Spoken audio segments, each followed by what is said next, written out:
मैं प्रमाण दे रहा हूं कि बहुत से ज्योतिषाचार्य झूठे हैं, बिल्कुल झूठे।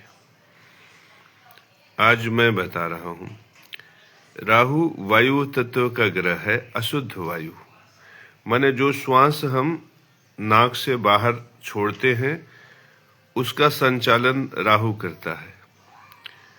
तो ये जो वायु तत्व है मन का संचालन करता है। तो मन से विचार प्रकट होते हैं, तो विचार में जो अशुद्ध विचार प्रकट होते हैं वो राहु के द्वारा प्रकट होते हैं, लेकिन उसका उद्देश्य है कि बाहर निकालो। माने जब हम अशुद्ध वायु का बाहर संचालन करते हैं तो अशुद्ध मन का भी हम बाहर संचालन करते हैं। कि अगर हमारे में चोरी का विचार आया, घृणा का विचार आया, किसी को लूट लेने का विचार आया, भ्रष्टाचार का विचार आया, तो हम उसको बाहर निकाल दें। राहु भी विशिष्ट ग्रह है, यह कूटनीतिक सफलता दिलाता है। माने किसी को धोखे से, किसी को चतुराई से परास्त कर देना, इसमें राहु का योगदान है। क्योंकि इसमें हम निगेटिव विचार का, निगेटिव मनन का, निगेटिव सोच का सहायता लेते हैं। तो मेरे परम प्रिय शिष्यों, इसी प्रकार से रस तत्व में जो रस का उपभोग हमारे लिए जहरीला होता है उसका प्रतिनिधित्व केतु करता है। जिस रस को शरीर से बाहर निकाल दिया जाता है, जैसे कफ भी रस है, पसीने में भी रस है, मूत्र में भी रस है, मल में भी रस है, लेकिन हम इसको बाहर निकाल देते हैं। तो जो रस हम शरीर से बाहर कर देते हैं उस पर केतु का अधिकार होता है। रस में स्वाद होता है, आस्वादन होता है, रस में पोषण है, रस से शुक्र है। मेरे परम प्रिय शिष्यों, तो मेरे परम प्रिय शिष्यों, वायु तत्व जब प्रकट होता है, अशुद्ध कार्बन डाइऑक्साइड, तो उसका शोधन कौन करता है? वनस्पतियां करती। तो राहु का सबसे बड़ा उपाय जानते हैं क्या है? पेड़ पौधे लगाओ, पेड़ पौधों को जल दो। ये राहु का सबसे बड़ा उपाय है, क्योंकि वही उस कार्बन डाइऑक्साइड को नष्ट कर सकती हैं, वही उस कार्बन डाइऑक्साइड को प्रोटीन में बदल सकती हैं, फैट में बदल सकती हैं, कार्बोहाइड्रेट में बदल सकती हैं, और वही उस कार्बन डाइऑक्साइड को ऑक्सीजन में बदलकर फिर से आपके जीवन में ऑक्सीजन प्रकट कर सकती।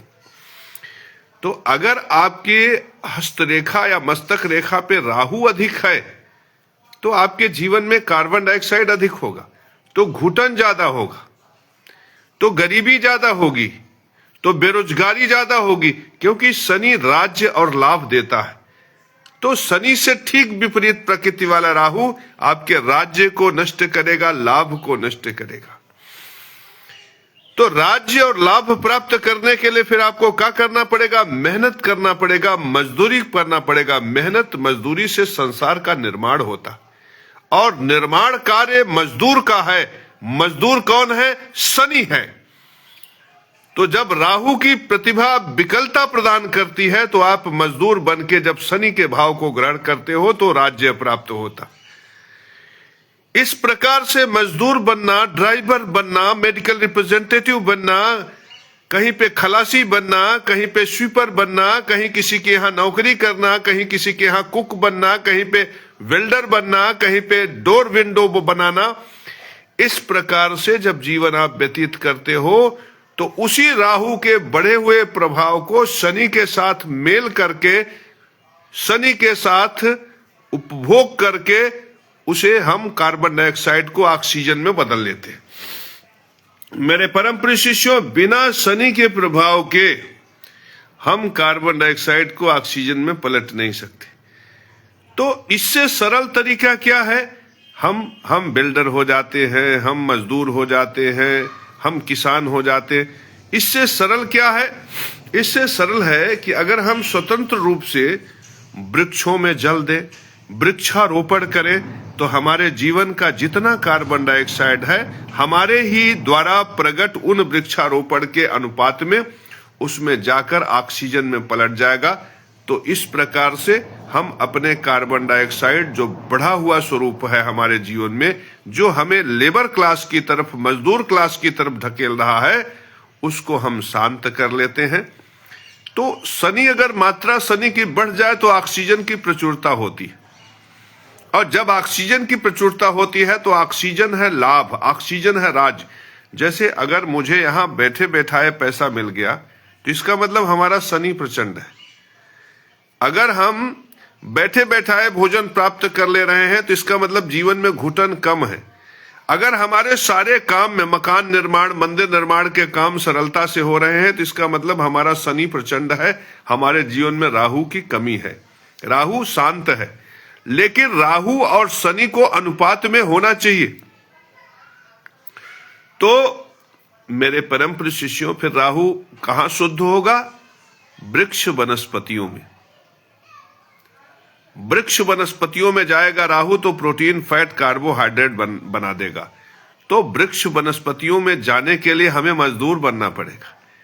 इसी प्रकार से जब हम डोर विंडो बनाते हैं, जब हम मजदूर हो जाते हैं, जब हम सफाई कर्मी हो जाते हैं, या फिर जब कोई काम करते हैं हम, तो वो जो मेहनत होता है ना, मेहनत किसका कारक है? मजदूर का कारक, शनि का कारक है। तो जब हम शनि के कार्य करते हैं तो राहु का कार्बन डाइऑक्साइड उसमें चला गया और हमें ऑक्सीजन मिला। माने हम दिन भर मेहनत किए तो 10 रुपया मिला, दिन भर मेहनत किए 1000 रुपया मिला। तो यहां पर समझने की चेष्टा करिए कि आप अपने जीवन के घुटन को परिश्रम से, मेहनत से कम करते हो तो वो ऑक्सीजन बनकर आपके जीवन में सांत्वना प्रदान करता है। तो सरल क्या है? सरल ये है वृक्ष लगा दो, सरल ये है बागवानी कर लो, सरल ये है पेड़ पौधे लगा दो, सरल ये है उनको पानी दे दो, तो सीधे कार्बन डाइऑक्साइड नष्ट हो जाएगा। अब दूसरे तरीके से हम कैसे उपाय करेंगे शनि का, जैसे हम राहु का कैसे उपभोग करेंगे? राहु वायु तत्व का ग्रह है। अब वायु का शोधन सही तरीके से तो वनस्पतियां ही कर सकती हैं, लेकिन हम अपने आसपास के वातावरण को अगर सुगंधित कर ले, शुद्ध कर ले, और वह वायु हमारे लिए पोषणी हो जाए तो भी हमारा राहु अनुकूल हो जाएगा। जैसे हमारे प्राकृतिक द्रव्यों में जो प्राकृतिक द्रव्य हमें प्राप्त होते हैं उसमें कपूर है, गुगुल है, गुड़ है, काला सरसों, पीला सरसों है, राई है, हींग है, लहसुन है।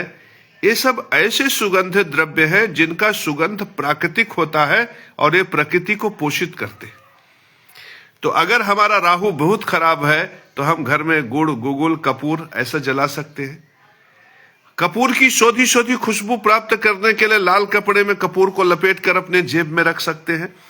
तो देखो, ये सब सारे के सारे उपाय राहु को अनुकूल करने के हैं और राहु अनुकूल हो जाएगा। केतु के लिए मेरे परम पुरुष शिष्यों, हम ऐसे जीव जंतुओं को मदद करें जो मैला खाते हैं, जो कुचैला खाते हैं, जो प्रकृति का शोधन करते हैं, जो प्रकृति को शुद्ध करते हैं। जैसे अगर हम कुत्ते को रोटी दे दे, सियार को रोटी दे दे, गिद्ध को रोटी दे दे, हम सफाई कर्मी को रोटी दे दे, तो ये लोग प्रकृति की सफाई करते हैं और केतु भी हमारे शरीर की सफाई करता है। तो ऐसे में केतु और राहु दोनों अनुकूल हो जाएंगे मेरे परम प्रिय शिष्यों। अब हमारी बात समझने का प्रयास करो कि जैसे गोबर है, गोबर में गुबरैले रख जाते हैं, कीड़े लग जाते हैं। तो जब कीड़े उसको खाते हैं तो गोबर को शुद्ध कर देते हैं, गोबर को मिट्टी में मिला देते हैं। तो गोबर को मिट्टी में मिलाने का काम जो गुबरैला कर रहा है, अगर हम उसके प्रति उपकार का भाव प्रकट करें तो हम केतु के प्रति अच्छा भाव प्रकट करेंगे। लेकिन गोबर में गुबरैला लगे, ये घर में अगर हम करेंगे तो घर का वातावरण दूषित हो जाएगा। तो मेरे परम प्रिय शिष्यों, राहु केतु भी हमारे लिए शुभ है, लेकिन अगर हम उस गुबरैले को गोबर में गुबरैला डाल के उसको शोधित करने का प्रयास करें अपने कमरे में, तो हमारा कमरा दुर्गंध से भर जाएगा और स्थिति ये हो जाएगी कि हम बीमार होकर हॉस्पिटल में चले जाएंगे। लेकिन अगर इसी गोबर को मेरे परम प्रिय शिष्यों, जो गौ से प्राप्त है गोबर को अगर हम खेत में डाल दें और वहां पे गुबरैला लग जाए, वहीं पे कीड़े लग जाएं, वहां पे गुबरैला लग जाए, वहां पे कीड़े लग जाए, तो वहां पर जो दुर्गंध प्रकट होगा कार्बन डाइऑक्साइड के रूप में, उसको वनस्पतियां स्वीकार करके प्रोटीन बना देंगी। और जो अशुद्ध होगा, अशुद्ध रस, जो गोबर अशुद्ध रस है, केतु है, तो वो गोबर भी जड़ों से अवशोषित होकर कॉपर, मैग्नीशियम, सल्फेट, फास्फेट, इस तरह से राहु और केतु दोनों का उपभोग हो जाएगा। और वो किस में बदल जाएगा? शुक्र में, शुद्ध रस में, प्रोटीन में, फैट में, कार्बोहाइड्रेट, विटामिन और मिनरल्स में बदल जाएगा। तो मेरे परम प्रिय शिष्यों, अब आप ये समझो कि अगर आप राहु केतु का उपाय करना चाहते हो तो आपको क्या करना चाहिए? आपको गोबर का खाद पौधों को डालना चाहिए, आपको वृक्षारोपण करना चाहिए, वृक्षों में जल डालना चाहिए। यह है ना राहु केतु का उपाय। और राहु केतु का उपाय अगर करना भी चाहते हो तो कुत्ते मैला खाते हैं, तो कुत्ते को रोटी दो। लेकिन जो कुत्ता तुम घर में पालते हो, कौन अशुद्धि खा रहा है? कौन प्रकृति का शोधन कर रहा है मेरे परम प्रिय शिष्यों? वो तो मनुष्यों की तरह मलाई और मुर्गी खा रहा है मेरे परम प्रिय शिष्यों। तो मलाई चाटने वाला वो कुत्ता जो घर में बैठा है, उसको रोटी दिलाने से तुम वो प्रकृति का कौन भला कर रहा है मेरे परम प्रिय शिष्यों? तो बुद्धि विवेक होना चाहिए ना, जो प्रकृति का भला। अब जब जैसे गाय मर गई, भैंस मर गई, कहीं फेंकी हुई है, तो वहां पे हड्डी को खा लेने का काम, मांस को खा लेने का काम कुत्ते करते हैं, सियार करते हैं, लोमड़ियां करती हैं। तो ये सब जो जीव जंतु हैं, अगर इनका पोषण, इनका संरक्षण करोगे, तब न तुम केतु का उपाय करोगे। अब केतु का कृत्रिम उपाय क्या हुआ मेरे परम प्रिय शिष्यों? केतु का कृत्रिम उपाय हुआ कि तुम झाड़ू लगाओ अपने घर में। केतु का कृत्रिम उपाय है कि तुम अपना कपड़ा साफ करो, अपनी थाली साफ करो, अपना लेट्रिन पैखाना साफ करो मेरे परम प्रिय शिष्यों। तो केतु का कृत्रिम उपाय है ना, टोटका ये हुआ ना। और तमाम लोग कहते हैं राहु केतु का मतलब सरीसृप जंतु, राहु केतु का मतलब ये फलनवा जीव। मेरे परम प्रिय शिष्यों, राहु वह जीव है, राहु वह है जो अशुद्ध वायु को वातावरण में केंद्रित करता है। तो अगर गोबर में कीड़े लग गए और कीड़े से बदबू आ रही है, तो वो किसकी श्रेणी में आएगा? राहु की श्रेणी में आएगा ना। लेकिन वो काम अच्छा कर रहा है, वो प्रकृति का शोधन कर रहा है मेरे परम प्रिय शिष्यों।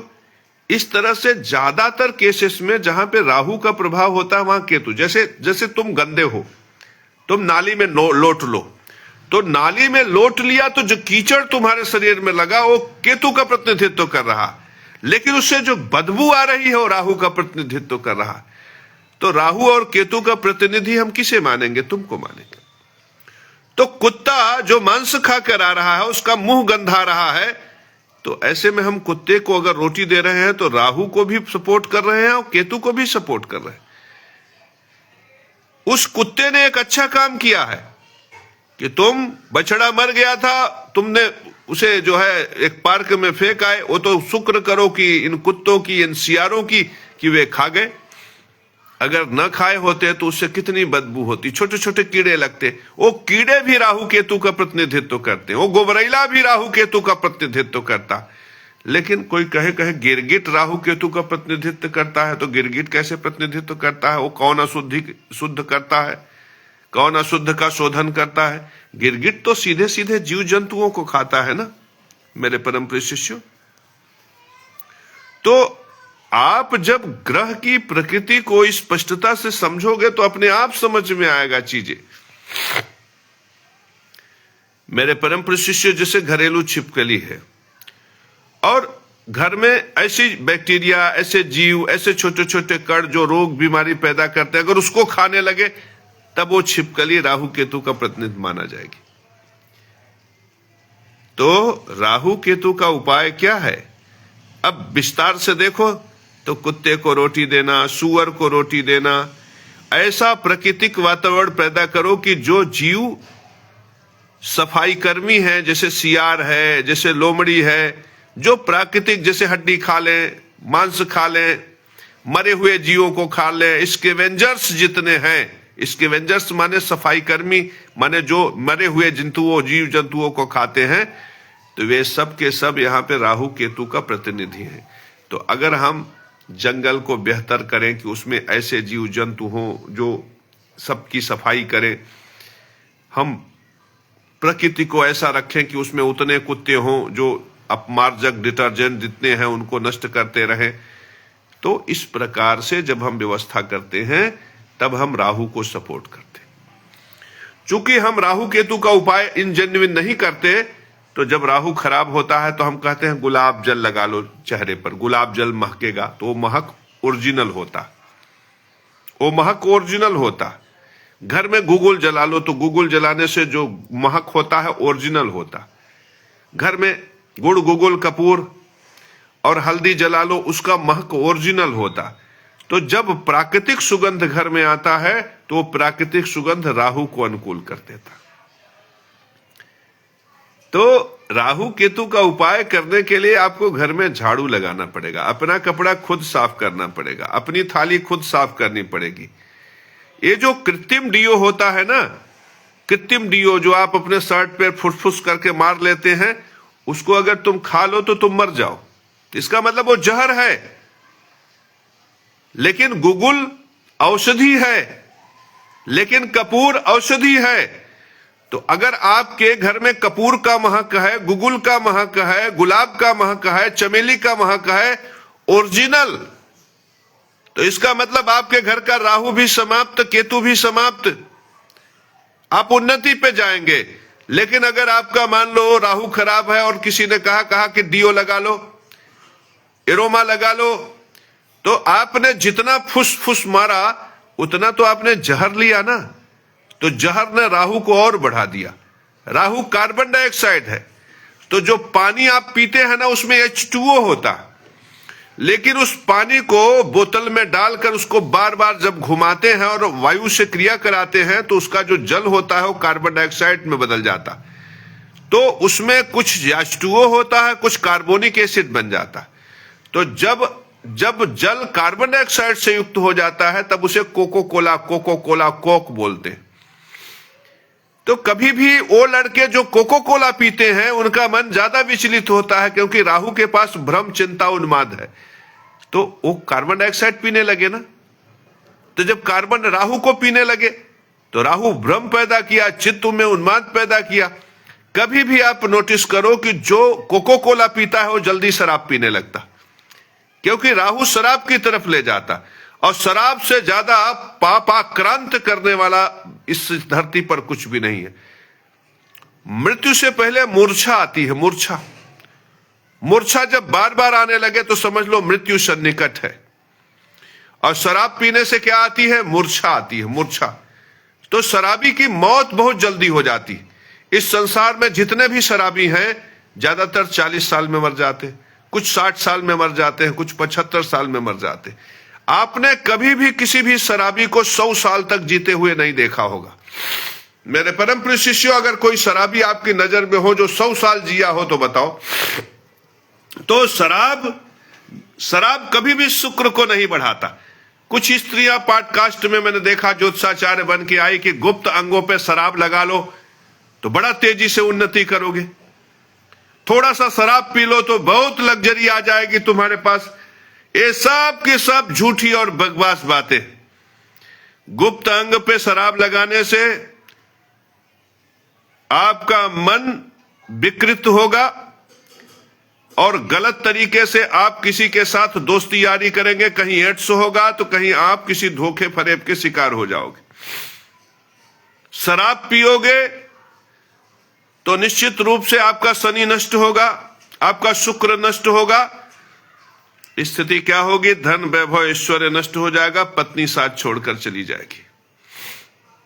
तो जो ज्योतिष का सूत्र है उसको तो कोई मानता ही नहीं, मनमानी। आप अपने से विवेक करो कि अशुद्ध रस, अब अशुद्ध रस केतु है और रस ही सुख है। रस स्त्री से भी प्राप्त होता है, रस छूने से भी प्राप्त होता है, रस रसगुल्ला से भी प्राप्त होता।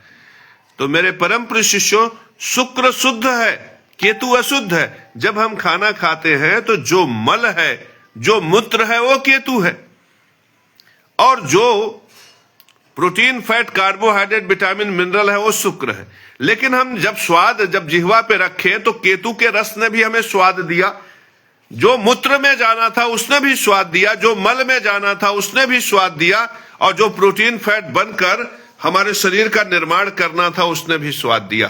तो स्वाद तो केतु में भी है, स्वाद तो शुक्र में भी है मेरे परम प्रिय शिष्यों।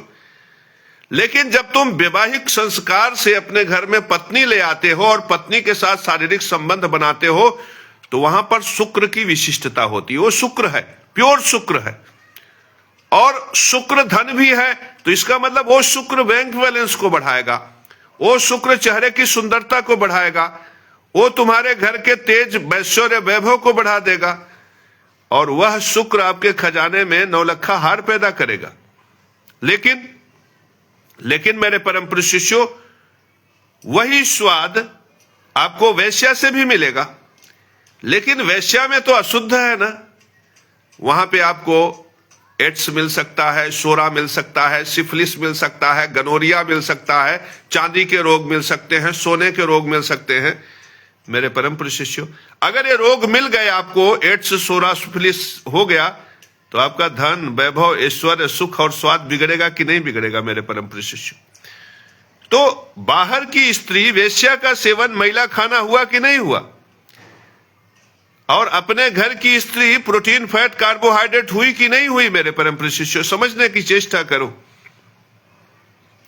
तो जो लोग, जिनका मन, इंद्रियां बस में नहीं है, वो लोग करते हैं, ठीक है, लेकिन सही मत कहो उसे मेरे परम प्रिय शिष्यों। ऐसा थोड़ी है कि मैं ब्रह्मा हूं, मुझसे गलतियां नहीं हो सकती, लेकिन गलतियां हो रही हैं तो गलती को जस्टिफाई नहीं किया जा सकता मेरे परम प्रिय शिष्यों। अलग बात है, रजिस्ट्रार फर्जी रजिस्ट्री, अवैध रजिस्ट्री देता है, उसको करोड़ों मिल जाते हैं, वो ISC करता है, ये सही है, ठीक है, उसके लिए अच्छा हो सकता है, भ्रष्टाचारियों के लिए अच्छा हो सकता है, लेकिन ये काम तो गलत है ना। ये संविधान सम्मत थोड़ी है, ये संविधान के विरुद्ध है, ये गलत है मेरे परम प्रिय शिष्यों। अवैध रजिस्ट्री देना, फिर उसी घरों पर बुलडोजर चला देना, ये गलत है तो गलत है, मैं थोड़ी इसका समर्थन करूंगा। शंकराचार्य कर सकते हैं, उनको फायदा होगा, हमें थोड़ी फायदा है उससे मेरे परम प्रिय शिष्यों। तो अगर हम इस प्रकार से बुलडोजर का समर्थन कर देते हैं तो हम ही राहु, हम ही केतु मेरे परम प्रिय शिष्यों। तो राहु के जीव जंतु, केतु के जीव जंतु गोबरैला में है, गोबर के कीड़ों में है, नाली के कीड़ों में है। तो अब नाली का कीड़ा निगेटिव नहीं है भैया, वो अशुद्ध को शुद्ध कर रहा है। वो केचुए जो मिट्टी खा के उर्वरा में बदल देते हैं, वो केचुए जो है राहु केतु के प्रतिनिधि हैं। तो आप ऐसी बातें करते हो, अब आप राहु के लिए कहीं बब्बर शेर ला दोगे, राहु के लिए कहीं भेड़िया ला दोगे। मेरे परम प्रिय शिष्यों, राहु केतु के प्रतिनिधि वे हैं जो समाज के अशुद्धियों को शुद्ध करते हैं। केतु रस को शुद्ध करता है, राहु वायु को शुद्ध करता है। तो जो राहु केतु का उपाय करते हैं जीवन में सुखी रहते हैं, क्योंकि सारी समस्या राहु केतु से आती। कैसे? अगर राहु चंद्रमा में मिल जाए तो भाव में अशुभ चीजें आ जाती, भाव में डिप्रेशन, तनाव आ जाता। राहु बुध के साथ मिल जाए तो मन के अशुद्ध विचार बुध के साथ मिल जाते हैं, बुध कमाई का जरिया पैदा करता है, तो आदमी गलत तरीके से पैसा कमाने लगना चाहता है, वो शेयर सट्टा में पैसा लगाने लगता है। राहु शुक्र के साथ अगर मिल जाए तो आदमी गलत तरीके से, मन से जो है गलत तरीके से सेक्स का उपभोग करने की चेष्टा करता है, वो कल्पनाओं में खो जाता है और अलग अलग स्त्रियों के साथ सोचता है कि वो सो रहा है, सेक्स कर रहा है, इसकी वजह से वो हस्त, मैथुन इत्यादि के लतों में लग जाता है। राहु और गुरु के साथ युति कर जाए तो आदमी ऐसे ही उल्टे सीधे सूत्र पैदा करने लगता है और सनातन धर्म को नष्ट करने लगता है, और सनातन धर्म को नष्ट करके वो अपने लिए बड़ी बड़ी गाड़ियों की व्यवस्था करने की चेष्टा करता है। राहु गुरु के साथ हो जाए तो चांडाल बन जाता है व्यक्ति। फिर कहेगा, अब सोचिए, ओमकार शब्द अक्षर ब्रह्मा का नाद स्वरूप में जहां तक है वहां तक ब्रह्म है, सूत्र है ना, सर्वत्र ब्रह्म है, सब में नारायण है ना, तो समदर्शन का सूत्र है ना। लेकिन ऊंच नीच का सूत्र कौन पैदा किया? जिसका गुरु राहु के साथ है, जो चांडाल है। और वो चांडाल अपने आप को सर्वश्रेष्ठ सुनिश्चित करने की पूरी चेष्टा करता है और कहीं कहीं पर वो सुनिश्चित हो भी जाता है। तो ये राहु के दुस्साहस का प्रतीक नहीं है, ये राहु के कूटनीतिक सफलता का प्रतीक नहीं है कि जिसने ओमकार नष्ट कर दिया, जिसने नमः नष्ट कर दिया, जिसने स्वास्थ्य वचन नष्ट कर दिया, जिसने स्वधा नष्ट कर दिया, जिसने स्वाहा नष्ट कर दिया, वही जगत गुरु बन गया, वही ब्राह्मणों में श्रेष्ठ हो गया, वही पंडित बन गया, वही पुजारी बन गया। जिसकी वजह से भ्रष्टाचार होने लगा, जिसकी वजह से अवैध रजिस्ट्रियां होने लगी, जिनकी वजह से रजिस्ट्री प्राप्त जमीनों पर बनाए गए घरों पर बुलडोजर चलने लगा। मेरे परम प्रिय शिष्यों, एक रजिस्ट्री जब मिलती है तो 25 लाख 50 लाख रुपया व्यक्ति को देना पड़ता है। 50 लाख देने वाला बेईमान हो गया और 50 लाख लेने वाला न्यायाधीश हो गया। ये क्यों हो रहा है? क्योंकि राहु गुरु के दिमाग पर बैठा है। राहु जिसे तुम जगत गुरु कहते हो, उसने शुक्र और गुरु पर राहु का कब्जा करके राहु को ही सर्वश्रेष्ठ सुनिश्चित कर दिया है। मेरे परम प्रिय शिष्यों, जब तुम्हारे जीवन में चांडाल गुरु होगा और भ्रष्टाचारी सम्राट होगा तो ऐसे ही शूद्र समाज में स्थापित होंगे। पक्ष भी वही होगा, विपक्ष भी वही होगा, पक्ष भी लुटेरा होगा, विपक्ष भी लुटेरा होगा और तुम्हारा जीवन बहुत ही कठिन हो जाएगा। तो आज मैंने जो राहु केतु का विश्लेषण किया है, उस दृष्टि से जाकर देखो, तुम्हें पता चल जाएगा कि कौन सा जीव में राहु है, कौन सा जीव में केतु। मेरे परम प्रिय शिष्यों, हिरण, जैसे हिरण का नाम लो, हिरण क्या खाता है? घास खाता है, हरी घास खाता है ना। तो ये राहु केतु का प्रतिनिध नहीं हो सकता। फिर कुत्ता, कुत्ता रोटी भी खाता है, मांस भी खाता है। तो मांस कैसा खाता है कुत्ता? सड़ा गला मांस भी खा लेता है। इसका मतलब कुत्ता राहु केतु का प्रतिनिध हो सकता है।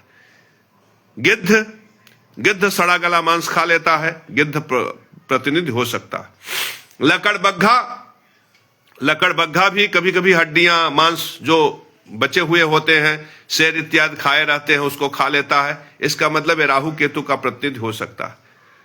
माने गंदगी को साफ करें। हम कह रहे कचरा उठाओगे तो कचरे से बदबू भी हट जाएगी। तो जो कचरा उठा रहा है वो राहु का भी प्रतिनिधि है और केतु का भी प्रतिनिधि है। सफाई कर्मी राहु केतु का प्रतिनिधि है। सुअर राहु केतु का प्रतिनिधि है।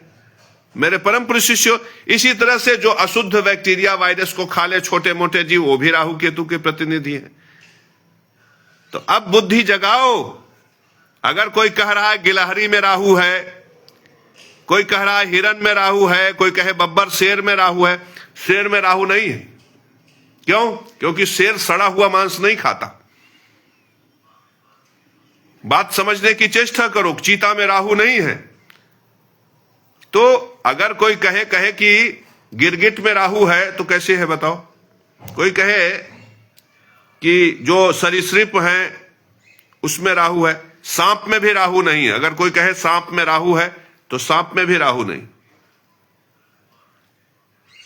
लेकिन राहु की एक विशिष्टता सांप में पाई जाती है। राहु जहरीला होता है। राहु अशुद्ध वायु है तो राहु जहरीला होता है। सांप के मुख में जहर होता है, इसीलिए सर्प के मुख को राहु कहा गया।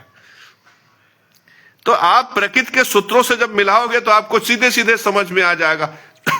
और जब सही सूत्र मिलेगा ना, तो एक एक प्रवचन से आप सारी बातें समझ में आ जाएगा। एक प्रवचन से आपको पूरा ब्रह्मांड समझ में आ जाएगा, वैज्ञानिक दृष्टिकोण से समझ में आ जाएगा।